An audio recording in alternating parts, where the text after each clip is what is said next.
வணக்கம். வணக்கம். ரொம்ப மகிழ்ச்சி உங்களை சந்திச்சதுல நீங்க நேரம் கொடுத்ததுக்கு ரொம்ப நன்றி. இப்போ உள்ள காலகட்டத்தில் ஜோதிடம் மீது நம்பிக்கை அப்படின்றது குறைந்து வருகிறது.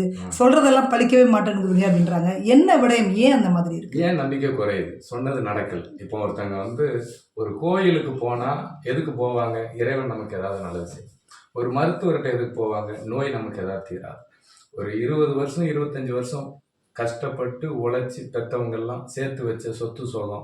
அப்போ தன்னுடைய உழைப்பு அத்தனையும் போடுறது தன் குழந்தைகளுக்கு. அவர்களுடைய திருமண வாழ்க்கை அப்படிங்கிற இன்னொரு பக்கம் வாழக்கூடிய ஒரு பந்தத்துக்கே உங்களுக்கு ஜோதிடத்தை நம்பி தான் கொண்டு போய் கொடுத்துட்றாங்க. 3 மாதம் 5 மாதத்துல கோர்ட்டில் பல லட்சம் கேஸ். அப்போ தன்னுடைய சொத்து பிரச்சனைக்கு போனாலும் எந்த பிரச்சனையாக இருந்தாலும் முதல்ல ஜோதிடம் பார்ப்பாங்க. அப்போ பார்த்து இன்னைக்கு நல்லது நடக்கலைங்கிறதுனால தான் தப்பு சொல்கிறாங்க. இப்போ ஒரு விஷயம் குறைவு இல்லாமல் இங்கே யாருமே குறை சொல்ல போகிறது.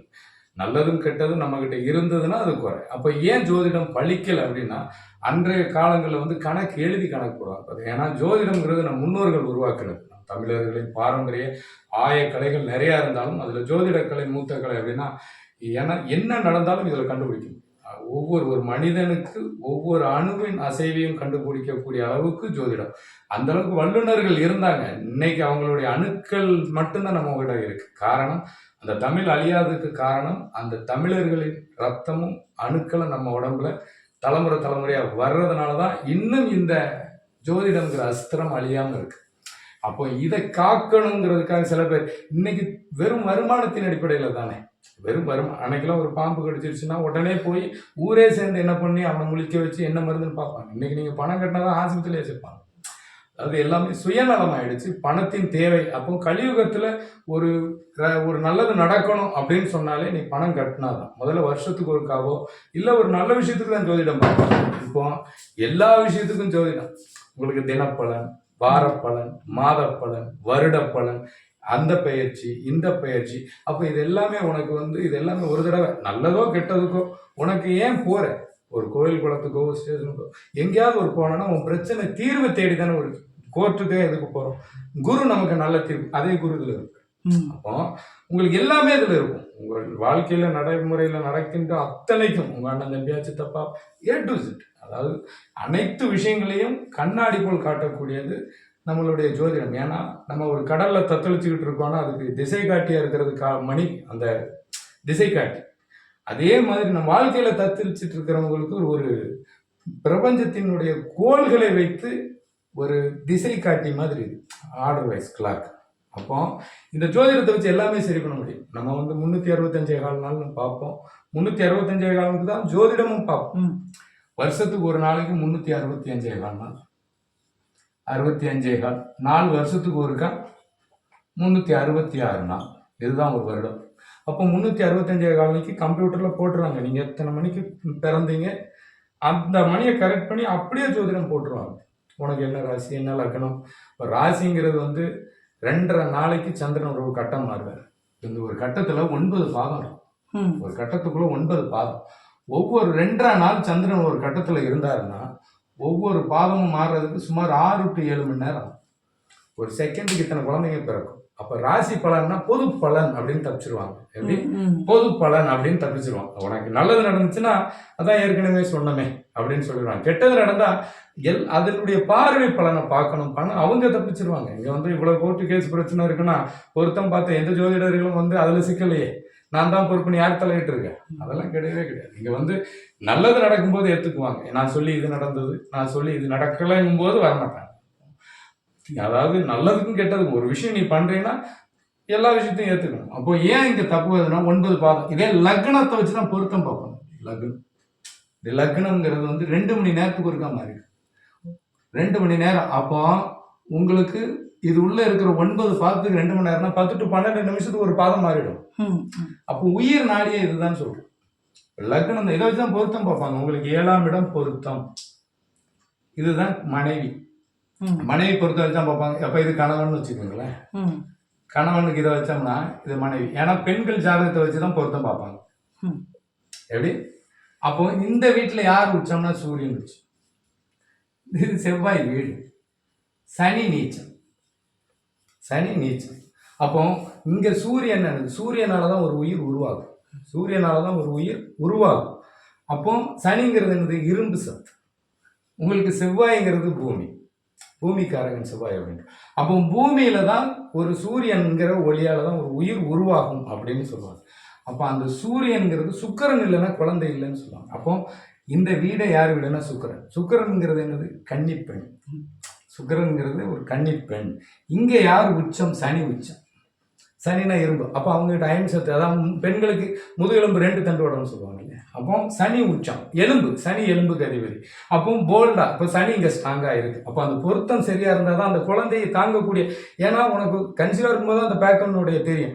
அப்படி ஒரு குழந்தை பெக்கும்போது தான் எங்கள் வலி போயிடுது. அது வேற விஷயம். சாவர வரைக்கும் அந்த வலி இருக்குங்கிறாங்க. இந்த 2 எலும்பு இருந்தே அவ்வளோ வலி.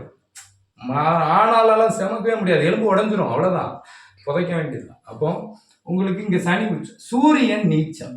அப்போ ஒரு உயிர் அப்படிங்கிறது இங்க உதயமாகிறது, இங்க தணிக்குது. அப்போ வயிற்றுல தணிக்குது அப்படின்னு சொல்றோம். அப்போ இங்க இது யார் வீடு? சுக்கிரன் வீடு, சனி நீச்சம். அப்போ கன்னி பெண்ணுங்க, இந்த 8ஆம் இடம் தான் கணவன் மனைவி அந்யோன்யம் அப்படின்னு சொல்லுவாங்க. அதே மாதிரி உங்களுக்கு ஆயுள் காரகன் சனி அப்படின்னு. இந்த வீட்டுல யாரு? ராகு கேது உச்சம். ராகு கேது உச்சம். இப்ப ராகு கேதுன்னா யாருன்னு சொல்லிடுவாங்க? நிழல். 8ஆம் வீடு சனி வீடு கிடையாது. ஆயுள்காரகன், கர்மக்காரகன், பித்ருக்காரகன், நியாயாதிபதி. உங்க அத்தனை விஷயத்துக்கும் சனி கொடுக்க எவர் தடுப்பார்? சனினாலே பயந்துருவாங்க. அப்ப அந்த சனி 8ல இருந்து ஆயுள் இருக்கான். 8ஆம் வீடு யாரு? செவ்வாய் வீடு. அப்ப செவ்வாய்னா பூமி. ஒரு மனிதனுக்கு பிறப்பும் நீ உருவாகிறதுக்கும் 10ஆம் இடங்கிறது கர்மஸ்தானம், இறப்பும் இந்த பூமியில். அவங்க நம் முன்னோர்கள் ஜீனியஸ். ஆனா ஏன் இன்னைக்கு இவ்வளோ விஷயங்கள் இருந்து ஏன் பழிக்கல? பொருத்தம் இன்னைக்கு இந்த 2:30 மணி, அதாவது 2 மணி நேரத்துக்கு ஒரு லக்னம் மாறுது, 2:30 நாளைக்கு ஒரு தான் சந்திரன் மாறுது. அப்போ இவ்வளவு மைனூட்டா பார்க்கும்போது ஏன் தப்பு வருது? அப்போ அந்த அளவுக்கு கத்திருப்பாங்க நான் சொல்றது. ஏன்னா தமிழர்களால் உருவாக்கப்பட்ட ஜோதிடம் சித்திரை மாசம் 30 நாள், வைகாசி மாசம் 32 நாள் தமிழ் மாசம், ஆணி மாசம் 31, ஆடி 31, ஆவணி 31, புரட்டாசி 31, ஐப்பசி 29, கார்த்திகை 30, மார்கழி 29, தை 29, மாசி 30, பங்குனி 31. மொத்தம் நீங்க கூட்டினீங்கன்னா 364 நாள் தான். தமிழ் மாதத்தின் ஒரு வருட கணக்கே 364 நாள். அதுக்கு பேர் வாக்கிய பஞ்சாங்கம் வச்சிருப்பாங்க. அதுக்கு தான் எழுதி கணக்கு போடுவாங்க. உங்களுக்கு புரியுதுங்களா? 364 நாள்னா இதுக்கு ஒரு நாளைக்கு 1.25 நாள் டிஃபரெண்ட். இங்க எத்தனை 10 நிமிஷம் இல்ல, 2 மணி நேரத்துல ஒரு பாதம் 10 to 12 நிமிஷத்திலே தலையெழுத்து மாறிடும். 10 to 12 நிமிஷத்துல மினிமம் 2 மணி நேரத்துல மொத்தமும் மாறிடும். ஏன்னா லக்னத்துக்கு 4ஆம் வீட்டு தாய். இங்க தப்புங்கும் போது தாய்ங்கிறதே உங்களுக்கு அர்த்தமே இல்லாத, ஒவ்வொன்றும் ஒவ்வொரு உறவு. 9ஆம் இடம் தந்தைன்னு சொல்லுவாங்க. அப்ப தந்தைங்கிற ஒரு காரகத்துவம் லக்னம் மாறிடுச்சுன்னா, இது உங்களுக்கு 10ஆம் வீடா வந்துருச்சுன்னு வச்சுங்க, மாமியார்னு வந்து அர்த்தங்கள் மாறிடும். அப்போ உங்களுக்கு சொல்றது பழிக்காது. ஏன்னா 364 நாளுக்கு 4 வருஷத்துக்கு இருக்க 2 நாள் டிஃபரெண்ட். 2 நாள் எவ்வளவு பெரிய ஓட்டை, அடைக்கவே முடியாது. அப்போ எப்படி பழிக்கும் உங்களுக்கு? இன்னைக்கு ஜோதிடர்கள் எப்படி சொல்லி பழகிட்டாங்க அப்படின்னா, ஏன்னா மக்கள் முதல்ல ஜோதிடர்கள் ஒன்று சொன்னா அதை ஃபாலோ பண்ணுவாங்க. ஒரு பரிகாரம் அப்படின்னு சொன்னா, அன்றைய காலத்துல போக்குவரத்து கிடையாது, விளக்கு வெளிச்சம் கிடையாது. நான் சின்ன வயசுல இருக்கும்போது விளக்கு வெளிச்சம் கம்மி தான். இப்போ இன்னைக்கு உங்களுக்கு போக்குவரத்து இருக்கு, நினைச்ச உடனே ஃப்ளைட்ல போயிடலாம், அந்த அளவுக்கு வசதி வாய்ப்புகள் இருக்கு. அன்னைக்கு வசதி வாய்ப்புகளும் குறைவு, பொருளாதாரம் அவ்வளவு வீக்கு நம்ம. அப்போ போக்குவரத்தும் கம்மி, காடுகள்ல மிருகங்களை தாண்டியும் போறது கஷ்டம். இன்னைக்கு கோயிலா பரிகாரம் போறீங்க, காசி ராமேஸ்வரம் நினைச்ச இடத்துக்கெல்லாம் போறீங்க. அன்னைக்கு சொன்ன பரிகாரத்தை பண்ணா உங்க வாழ்க்கை பூரா பரிகாரம் மட்டும்தான் பண்ணணும். அப்புறம் எப்படி பரிகாரம் உண்மையாகும் சொல்லுங்க? ஜோதிடம் உருவான காலங்களில் பரிகாரம் பண்ணியிருந்தா ஒரு ஊர்லயும் ஒரு பையனும் வீட்டுல இருக்க முடியாது. பரிகாரம் மட்டும்தான் பண்ணணும். நல்லது எப்படி நடக்கும்? பரிகாரம் பண்ணி முடிக்கிறதுக்கும் ஆயுள் முடிஞ்சிடும். அப்புறம் எப்படி நல்லது பண்ணுவேன்? 1000 பேருக்கு 1000 பொய் சொல்லியாவது ஒரு கல்யாணம் பண்ணுங்கிறீங்க, 1000 பேருக்கு போய் சொல்லி கல்யாணம். அதனாலதான் ஒரு வருஷத்துக்கு முன்னாடியே திருமணத்தை நிச்சயம் பண்ணி உறவுகளுக்கெல்லாம் சொல்லி விட்டு மாமன் சீரு, சித்தப்பன் சீரு, இந்த மாதிரி சேரும். உறவுகள் கூடி வகிழ்ந்த வாழ்க்கை தான் ஜோதிடம். இன்னைக்கு மிகப்பெரிய ஓட்டம். 364 நாளைக்கு எப்படி சொன்னதெல்லாம் பழிக்கும். இன்னைக்கு ஜோதிடர்கள் எப்படி சொல்றாங்க அப்படின்னா, உங்களுக்கு ஜென்ம ராசி, நீங்க மேச ராசின்னு வச்சுக்கோங்க, இல்ல மேஷ லக்னம்னு வச்சுக்கோங்க. நீங்க ஜென்ம ராசியோ ஜென்ம லக்னம், உங்க லக்னத்துக்கோ ராசிக்கோ 12 வருஷத்துக்கு ஒருக்கா குரு வருவார். சில பேருக்கு தான் குரு தசை வரும், எல்லாருக்கும் குரு தசை வராது. ஆனா அவங்க சொல்லுவாங்க, உங்க ஜென்ம ராசிக்கு அந்த குரு வந்துட்டார் அப்படின்னா உங்களுக்கு வெளிநாட்டு யோகத்தை தரப்போகிறார். அதே மாதிரி ஜென்ம லக்னத்து குரு வந்தாலும் வெளிநாட்டு யோக, அதாவது அந்த யோகத்தை தரப்போகிறாருன்னு சொன்னது. அந்த காலத்துல ஜென்ம குருவுல ராமர் போனது வனவாசம், நம்ம போறது பிரதேசம். அப்போ உறவுகளை விட்டு போறதுக்கு பேர் பிரதேசம், அதாவது பரதேசி வாழ்க்கை. அன்னையும் பிதாவும் முன்னேறி நம்ம தாய் தகப்பனை சுத்தினா, அதாவது நம்ம பிறந்த மண்ணில் உள்ள ஒரு செடியோ கொடியோ பறவையோ விலங்கோ எதுவுமே வெளிநாடுகளில் பிற மண்ணில் வாழாது. அப்போ நம்ம உடலுக்கு இயற்கைக்கு எதிரானது. இந்த 12ஆம் வீடு தான் வெளிநாடு. அனைத்து விரயமும் 12. அப்போ ஒவ்வொரு கட்டத்துக்கும் பார்க்கணும்னா எவ்வளோ மைனூட்டாக பார்க்கணும். ஒருத்தனுடைய வாழ்க்கையை நம்பி கொடுக்குறாங்க. எவ்வளோ கஷ்டப்பட்டு வளர்த்துருப்பாங்க, பெற்றிருப்பாங்க, எவ்வளோ அவமானம், எவ்வளவு கஷ்டம், அவ்வளவு கஷ்டப்பட்டு சிறுக சிறு சேர்த்த காசை வச்சு ஒரு மண்டபம் புக் பண்ணி அவ்வளவு பண்ண ஒரு திருமணம் 3 மாசத்துல பிரிஞ்சது. எத்தனை ஜோதிடர் இப்போ பரிகாரம் தெரிஞ்சது ஜோதிடர்கள், எல்லா பரிகாரமும் தெரியுதுல்ல. ஜோதிடர்கள் வீட்டில் பிரச்சனையே இல்லையா? ஏன் அவன் வீட்டு வாழ்க்கையில் பிரச்சனை வருது? அவனுக்கு பரிகாரம் தெரியாதா? மற்றவங்களுக்கு மட்டும்தானே சொல்றாங்க. இங்கே எல்லாருக்குமே பிரச்சனைகள் இருக்கும், ஆனால் தீர்வு என்னன்னு தேடணும். அப்போ அந்த தீர்வு நிரந்தரமா, உண்மையா, நண்பகத்தன்மையா, அப்போ அது பழிக்குமா, அப்போ அது செய்வோம். இங்கே எல்லா பிரச்சனைக்கும் தீர்வு இருக்கு, ஆனால் அதுக்கு உண்டான, அதாவது எல்லாமே, அதாவது நம்மளுடைய முன்னோர்கள் ஒவ்வொரு அர்த்தத்திலையுமே அர்த்தமுள்ள இந்து மதம், இயற்கை தான் இந்து மதம்.